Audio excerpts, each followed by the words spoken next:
अभी तक विपक्ष वैसा माहौल ही नहीं बना पा रहा जिससे चुनाव में कोई करंट दौड़े।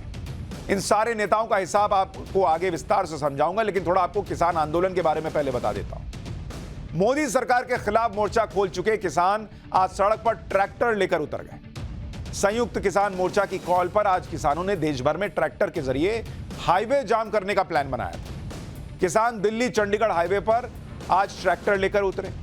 यूपी में यमुना एक्सप्रेसवे पर किसानों ने ट्रैक्टर मार्च निकाला, उसकी तस्वीर देखिए। इस दौरान बड़ी संख्या में किसान हाईवे पर ट्रैक्टर लेकर निकलते हुए दिखे। गाजियाबाद में भी किसान ट्रैक्टर लेकर सड़क पर उतर गए और अपनी मांगों को लेकर प्रदर्शन किया। यूपी के मुजफ्फरनगर में किसान नेता राकेश टिकैत ने भी प्रदर्शन किया। ट्रैक्टर मार्च निकालने के बाद टिकैत अपने समर्थकों के साथ सड़क पर उतर गए। ये तस्वीरें देखिए, ट्रैक्टर तो लेकर ये लोग निकले ही हैं, राकेश टिकैत अपने समर्थकों के साथ आ गए। किसानों ने आज ये मार्च WTO यानी वर्ल्ड ट्रेड ऑर्गेनाइजेशन के खिलाफ निकाला। किसान चाहते हैं कि भारत WTO से बाहर निकल जाए। उनका दावा है कि इससे बाहर आए बिना उन्हें MSP की लीगल गारंटी नहीं मिलेगी। इसी तरह पंजाब और यूपी के कुछ जगहों पर भी किसान ट्रैक्टर मार्च लेकर निकले, लेकिन किसानों के इस प्रदर्शन की आज भी बहुत ज्यादा चर्चा नहीं हुई। यानी विपक्ष किसान आंदोलन से जिस तरह के सियासी फायदे की उम्मीद लगाए बैठा है, उसमें फिलहाल उसे निराशा ही मिलती दिख रही है। किसानों का ट्रैक्टर मार्च आज हुआ तो जरूर, लेकिन कोई बहुत माहौल नहीं बना पाया। लेकिन उधर नरेंद्र मोदी अलग मोड में चल रहे हैं। वो काम करने का मानो 5th गियर लगाकर बैठे हैं नरेंद्र मोदी। जैसे आज नरेंद्र मोदी ने रेलवे के कायाकल्प की सबसे बड़ी योजना की शुरुआत कर दी। पीएम मोदी ने 41,000 करोड़ रुपए में 41,000 करोड़ रेलवे के इंफ्रास्ट्रक्चर से जुड़े 2,000 प्रोजेक्ट को शुरू किया, जिससे रेलवे की तस्वीर पूरी तरह से बदल जाएगी। इसमें देश के 553 रेलवे स्टेशन को रीडेवलप करने का भी प्लान है। 553 रेलवे स्टेशन में क्या आपके शहर का भी रेलवे स्टेशन है?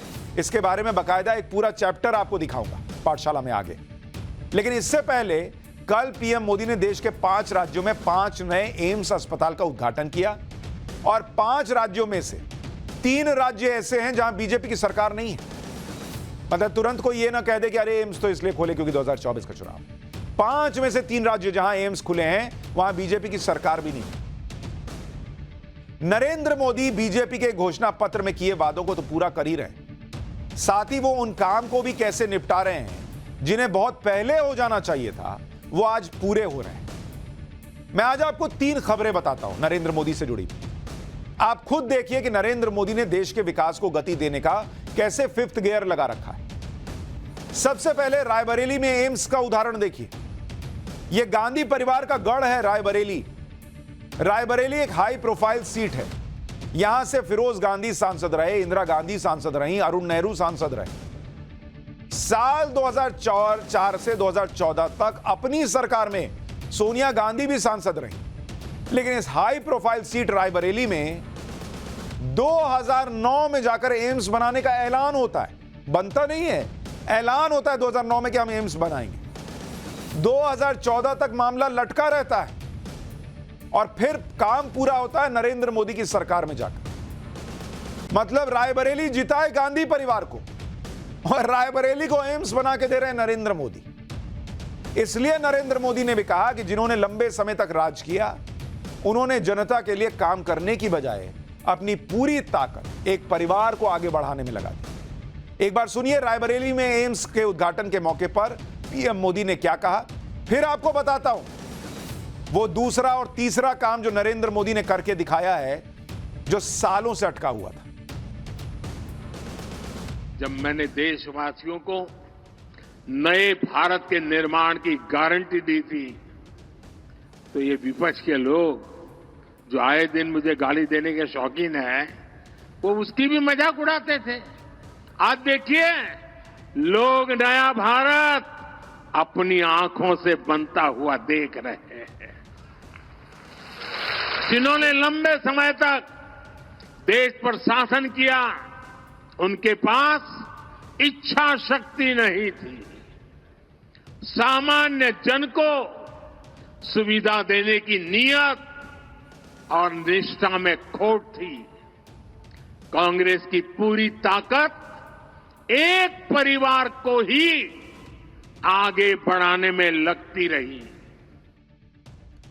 और वही आज भी हो रहा है। नरेंद्र मोदी कह रहे हैं आज भी ये लोग राहुल गांधी को ही बार बार रिलॉन्च कर रहे हैं। और आप सोचिए बॉस, रायबरेली ने इस गांधी परिवार को बार बार जीता कर भेजा, वहां एक एम्स नहीं बना। वो काम पूरा होता है नरेंद्र मोदी जब आते हैं तब। अच्छा, आप दूसरा उदाहरण देखिए।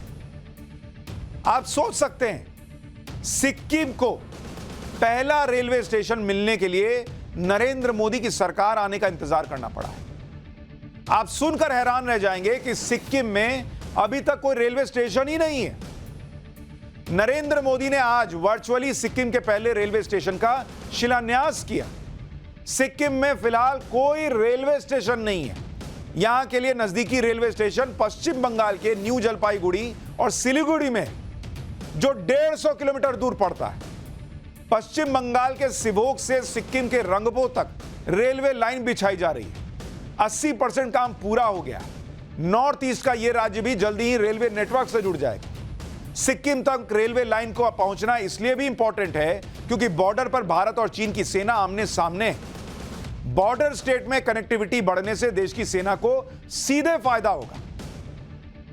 साल 1975 में सिक्किम ऑफिशियली भारत का 22वां राज्य बना था, 1975 में। और तब से लेकर 49 साल हो गए बॉस, 49 इयर्स। सिक्किम आज भी रेलवे स्टेशन का इंतजार ही कर रहा है। आज रेलवे परियोजनाओं के लिए उद्घाटन पर नरेंद्र मोदी ने जाकर सिक्किम के लिए रेलवे लाइन बिछाने और रेलवे स्टेशन बनाने की बात की। पीएम ने कहा कि जो पहले कभी सपना हुआ करता था वो अब हकीकत में बदल रहा है। आप सोचिए बॉस, क्या इस देश में एक रेलवे स्टेशन ये लोग नहीं बना के दे पाए इतने साल में। सुनिए आज मोदी जी ने क्या कहा। बीते 10 वर्षों में हम सभी ने एक नया भारत बनते देखा है और रेलवे में तो परिवर्तन साक्षात हम अपनी आंखों के सामने देख रहे हैं।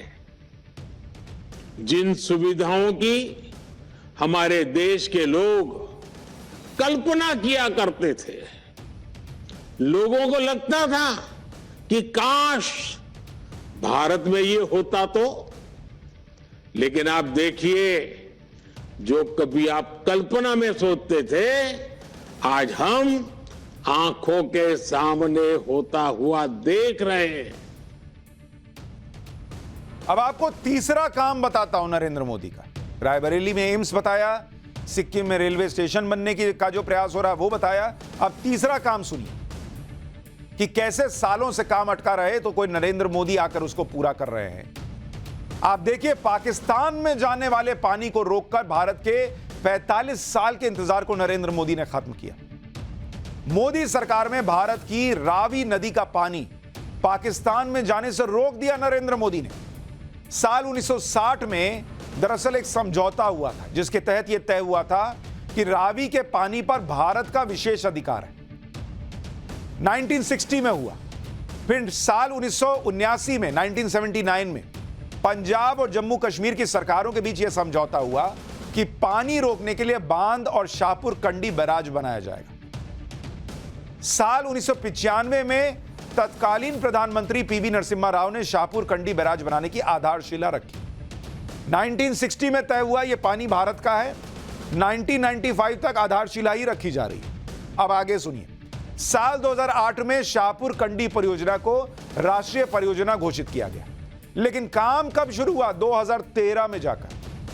1960 से 2013 तक काम ही नहीं शुरू हो पाया। फिर साल 2014 में पीएम मोदी को इस प्रोजेक्ट के बारे में बताया गया, जिसके बाद उन्होंने इसके लिए एक हाई लेवल कमेटी बनाई कि क्यों बार बार काम रुक रहा है, जरा देखिए। और चेयरमैन किसको बनाया? अपने प्रिंसिपल सेक्रेटरी को।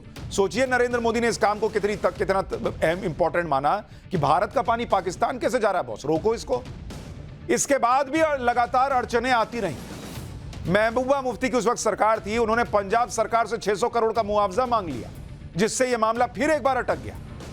आखिरकार साल 2018 में मोदी सरकार के दखल की वजह से दोनों राज्यों के बीच समझौता हुआ और अब बैराज का काम पूरा होने से रावी नदी का पानी जो पाकिस्तान में जा रहा था वो पानी पाकिस्तान में जाना बंद हो गया और इससे सीधे देश को यानी भारत को फायदा हो रहा है, क्योंकि अब जम्मू कश्मीर के किसानों को 1150 क्यूसेक पानी का फायदा मिल सकेगा, जो अब तक पाकिस्तान को जा रहा था। 1960 से पाकिस्तान भारत का पानी लेकर अपने किसानों को दे रहा है। अच्छा, वो क्या बोलेगा? बोलेगा रोकना रोक लो, तुम काम ही नहीं कर पा रहे, रोक ही नहीं पा रहे, हम क्या करें? अब जाकर यह काम हो रहा है। इससे 82 किलोमीटर लंबे रूट में 32,000 हेक्टेयर जमीन की सिंचाई के लिए पानी मिल पाएगा। पंजाब के किसानों को 5,000 क्यूसेक पानी मिलेगा। इसी के साथ अगले साल के अंत तक इस बैराज से बिजली भी निकालने का प्रोग्राम है, जिससे पंजाब और जम्मू कश्मीर के लोगों को बिजली भी मिलेगी। आप सोचिए, सालों साल से अटका काम नरेंद्र मोदी आकर करके दिखा रहे हैं। यानी करने की इच्छा शक्ति हो तो हो सकता है ना बॉस।